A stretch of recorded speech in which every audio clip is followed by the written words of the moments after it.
Ya, yang paling penting itu proses legalnya. Proses legalnya dilalui atau tidak.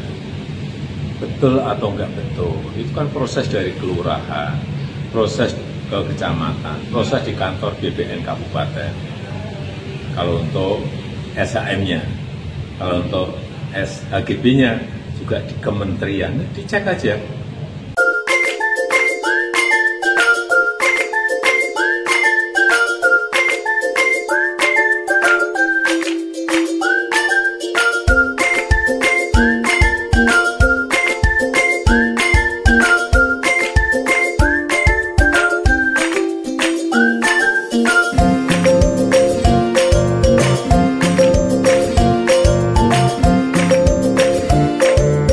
Assalamualaikum warahmatullahi wabarakatuh. Selamat malam. Semoga kita semua tetap sehat walafiat dan tetap setia pada negara Republik Indonesia dan melawan semua penguasa atau pejabat yang mengkhianatinya. Teman-teman sekalian, saya malam ini membahas tentang kasus pelanggaran agar laut di Tangerang.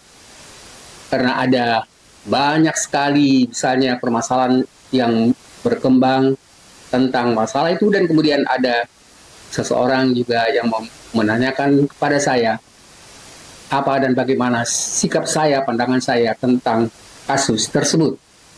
Teman-teman sekalian, saya mencoba untuk memberikan satu pandangan dan mencoba juga misalnya memberikan pandangan itu dengan memiliki dasar argumen yang cukup jelas.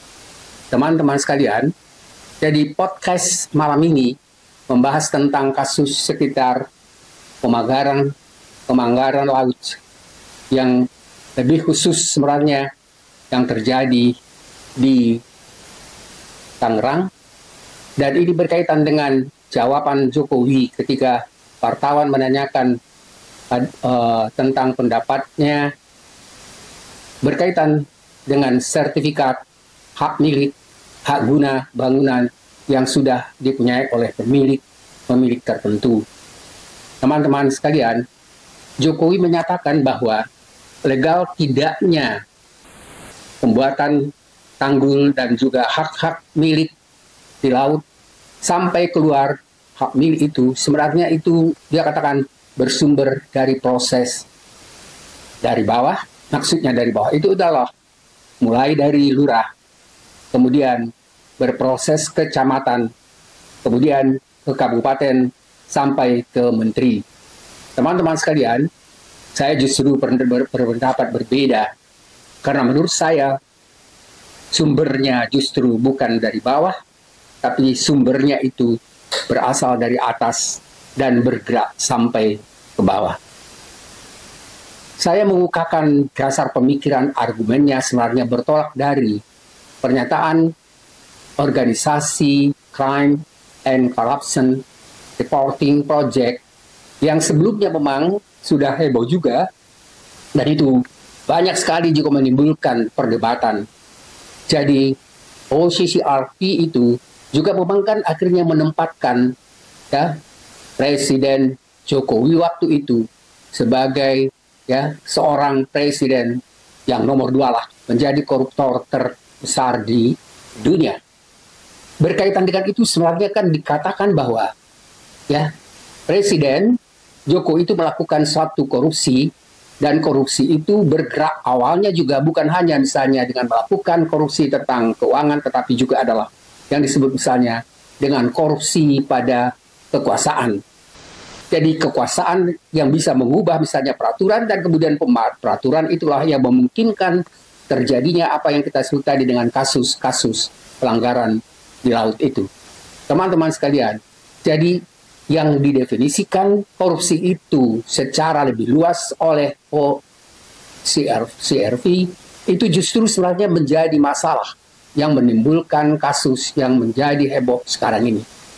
Teman-teman sekalian, jadi korupsi sebagai segala bentuk penyalahgunaan kekuasaan untuk mendapatkan keuntungan baik pribadi oleh individu, kelompok maupun institusi itu terjadi dalam bentuk apa yang kita sebut tadi korupsi dalam kekuasaan.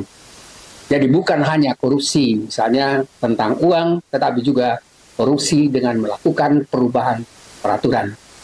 Teman-teman sekalian, jadi untuk jelasnya kita mencoba untuk mengikuti pernyataan Jokowi yang ikut ya menurut saya bertanggung jawab atas kasus yang menghebohkan itu. Dan ada baiknya kita ikuti saja apa pernyataan Jokowi berikut ini. Ya, soalnya isu pagar laut itu kan pagar laut, kasus soal pagar laut mungkin Pak Jokowi punya komentar, kan banyak yang mengkaitkan pada saat pemerintahan Bapak dan sebelum-sebelumnya gitu Pak.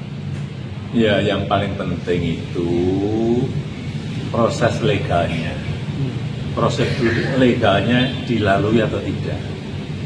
Betul atau enggak betul. Itu kan proses dari kelurahan, proses ke kecamatan, proses di kantor BPN kabupaten. Kalau untuk SHM-nya, kalau untuk HGB-nya juga di kementerian, dicek aja apakah proses legalnya, prosedur legalnya semuanya dilalui dengan baik atau tidak. Dan itu juga tidak hanya di Tangerang, di Bekasi, juga ada di Jawa Timur, dan di tempat lain. Saya kira yang paling penting cek itu, investigasi itu. Ya. Siap. Terima kasih Pak. Teman-teman sekalian, jadi jelas sekali ketika misalnya Jokowi mengatakan harus dicek mulai dari bawah sampai ke kementerian bagaimana proses terjadinya pelanggaran itu. Jadi jelas sekali pernyataan Jokowi tadi menjawab pertanyaan wartawan tentang legalitas yang berkaitan izin tentang pemagaran sekitar 30 km laut di Tangerang. Teman-teman sekalian, Jokowi meminta supaya ditelusuri saja proses izinnya apakah benar atau tidak benar. Selidiki saja dari kelurahan, kemudian dari kelurahan berproses ke kecamatan, kemudian dari kecamatan berproses sampai ke kabupaten dan sampai pada ke kementerian. Teman-teman sekalian, selanjutnya Jokowi menyatakan bahwa hal seperti yang terjadi sebenarnya di Tangerang itu juga terjadi beberapa tempat lain. Dia mengatakan justru di Bekasi, di Jawa Timur, dan tempat-tempat lainnya. Dan ini sebenarnya menunjukkan bahwa memang sudah terjadi pelanggaran yang cukup berat ya di beberapa tempat di Indonesia ini. Teman-teman sekalian, jawaban Jokowi pada wartawan sebenarnya menunjukkan bahwa masyarakat tidak ada pelanggaran yang dilakukan karena semua menurutnya berjalan sesuai dengan prosedur, sesuai dengan aturan yang berlaku.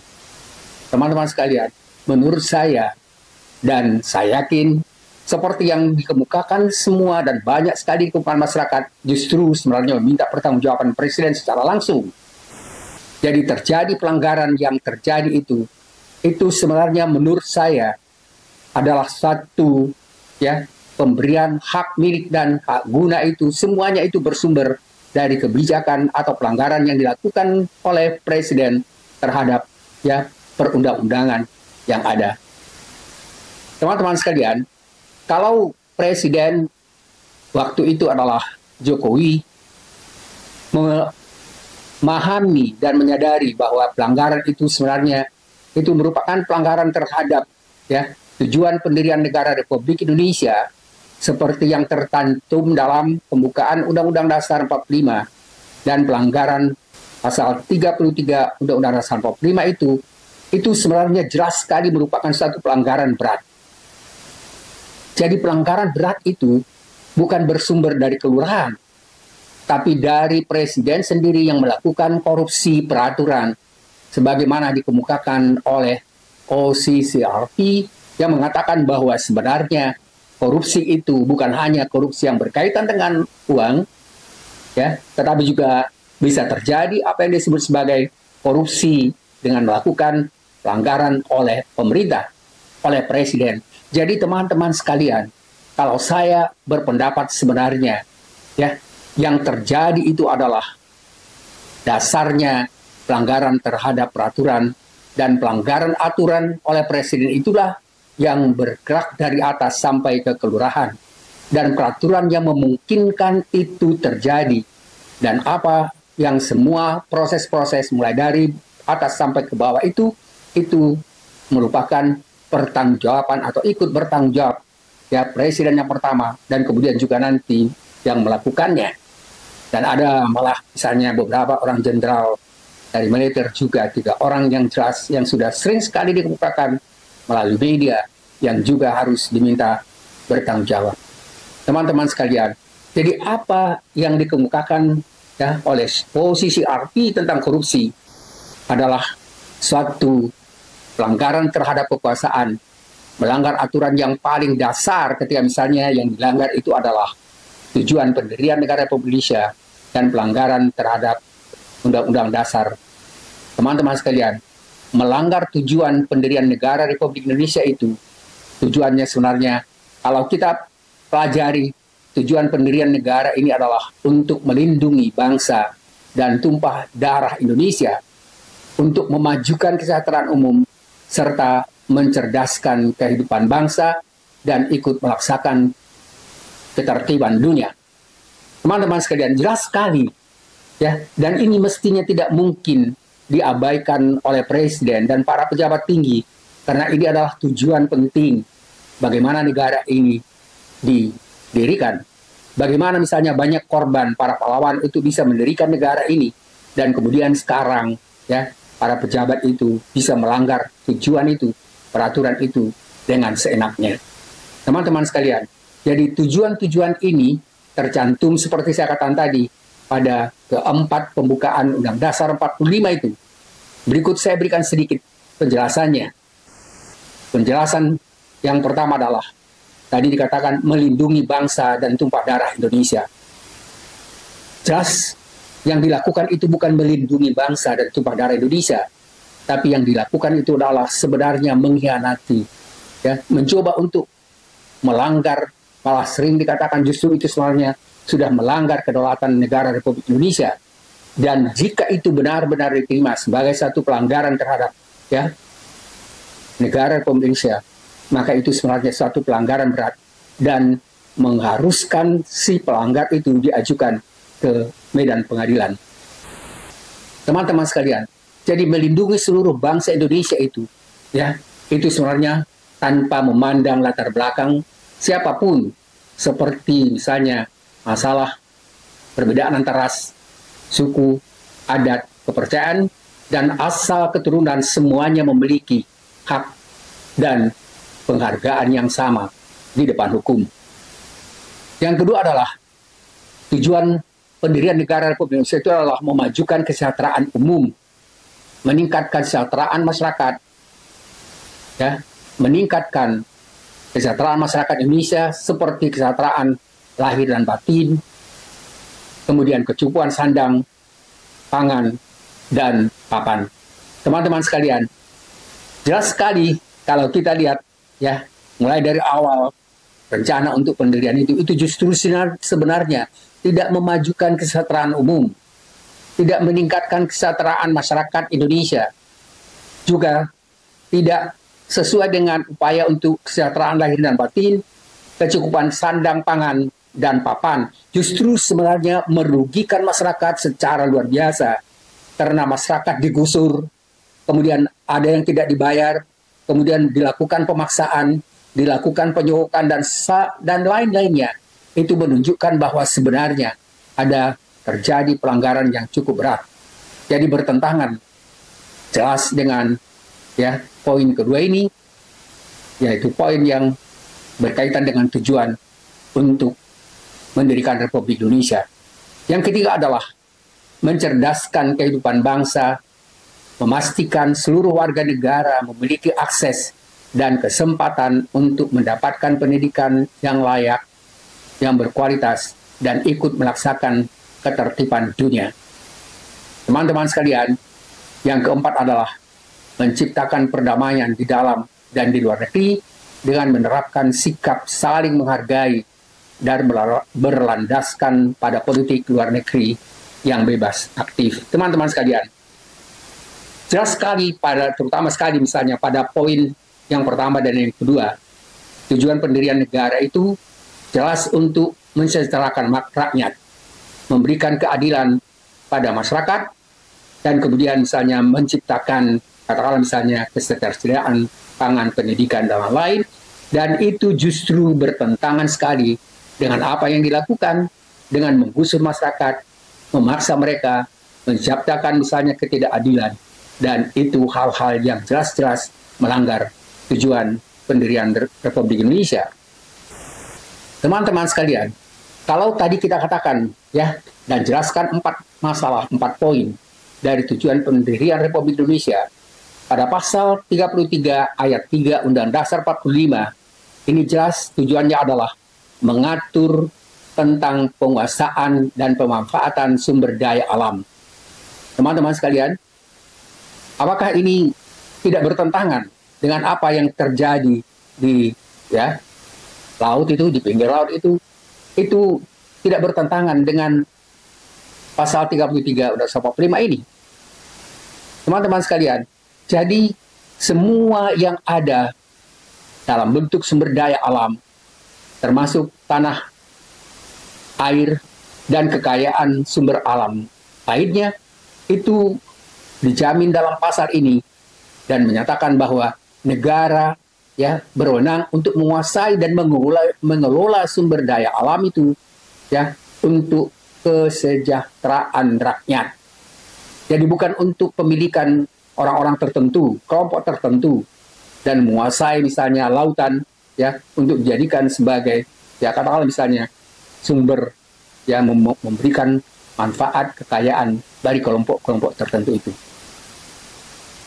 Isi dan makna dari pasal 33 ayat 3 Undang-Undang Dasar 1945 ini adalah, teman-teman sekalian, yang pertama adalah negara berwenang untuk menguasai sumber daya alam.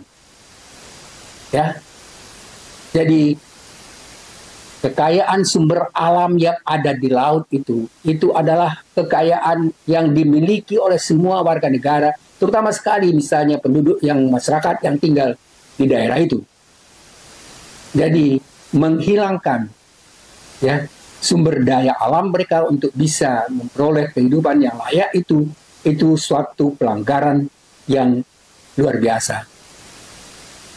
Yang kedua adalah negara bertanggung jawab untuk mengatur dan mengelola sumber daya alam itu. Jadi bukan kelompok tertentu. Jadi negara bertanggung jawab untuk mengatur dan mengelola sumber daya alam.